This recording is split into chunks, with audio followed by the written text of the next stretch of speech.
A yau bidiyo namu na yau yadda ake hacking din Facebook account ne. Gashi nan a gaban mu muna gani shafin Facebook ne a gaban mu. Yanzu ana buƙatar email da password a yi login. A yanzu in na ce bari in ce email ko ina fa sai in ce Muhammad, bari in ce password na ce Suarez, sai mu zo mu yi login. Record inserted. A yanzu muna ganin kamar ba abin da ya faru, amma wani abu ya faru ba mu sani ba. Yanzu idan muka zo nan, idan na zo nan wajen na yi query in wannan result din abin da na yi ina a gaba, in dai har na yi query in shi daidai na danna go haka, so gashi nan a bayyane a fili ya nuna min username da password din mai shi. So wani abin da ake yi shi wayannan hackers suke amfani da shi su sace username din mutum da password. Abin da yake faruwa anan shine lokacin da za a baka wani link dan na yake shi mutum ya tsammani kamar shafin Facebook ne, amma ba shafin Facebook bane, na bogi ne.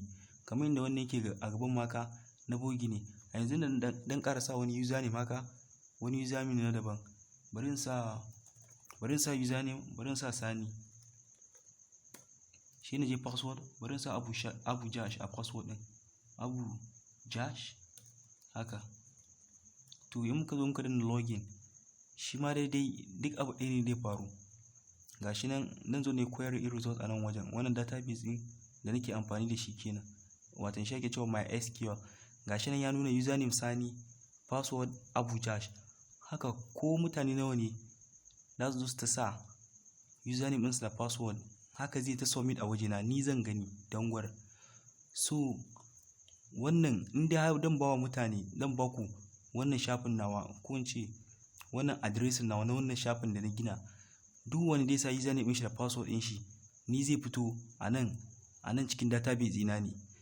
So haka suke amfani, suke sace username din mutane da password din su, sai su login account din su, sai su zo su canja username din ta yanda su haka sun za su dinga amfani da account din mutum.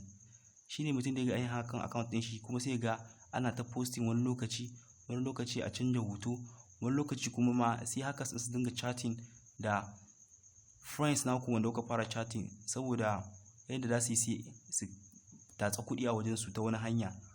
So irin wannan da suke tactics ɗin da haka suke amfani da shi kenan. Wannan kaɗan daga cikin tactics ɗin da suke amfani da shi kenan.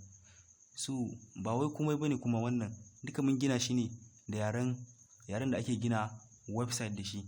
Yanzu gashi kamar a nan wajen haka, wannan abin da na gina na Facebook, wannan na yi amfani da harshe guda biyu, na yi amfani da harshe guda uku. Na yi amfani da HTML, sannan kuma nan shafin PHP ne, sannan kuma da database watan MySQL kenan.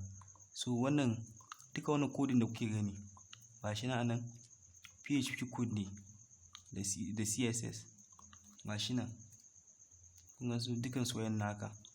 Wajen layi code layi nawa ne, bari na gani ya kai code layi nawa, ya kai 70 da wani abu, 77 code layi 77 iya ne HTML kawai. Amma muka zo na PHP tare da SQL, shi ma code layi nawa, ya kai code layi 73. So iya wayannan layukan da su na hada wannan shafin na Facebook ta yadda zan iya karɓar username ɗin mutum kuma da password ɗin shi, watan na yi login a Facebook account ɗin shi kenan. Shi kenan na riga na yi hakan account ɗin kenan. So wannan, amma kuma wani video namu na gaba za mu iya bayani inda mutum zai kauce wa irin faɗawa irin hannun irin wayannan masu irin wannan trick ɗin, masu karɓar username da password ɗin mutum a Facebook. Nan video na gaba da mu yi, sannan kuma a wani video namu za mu zo mu yi step by step duka wannan coding ɗin da muka yi, inda kuma za ku samu ku koyi inda ku yi wannan coding ɗin, ku kera wani abu, ku kera wani manhaja watan ko na Facebook ko wani abu naku na daban ko website naku. So ga dai code ɗin nan duka kuna gani, da shi ne duka na yi amfani da su na kera wannan shafin na Facebook haka, ta yadda zan dinga karɓar username ɗin mutane da password ɗinsu. So amma kar ku manta ku danna subscribe, sannan ku danna ƙararrawa, ku yi like, ku yi share. Idan kuna da wata tambaya ku yi ajiye mana a comment box na ƙasa. Abu Jash daga Hausatek.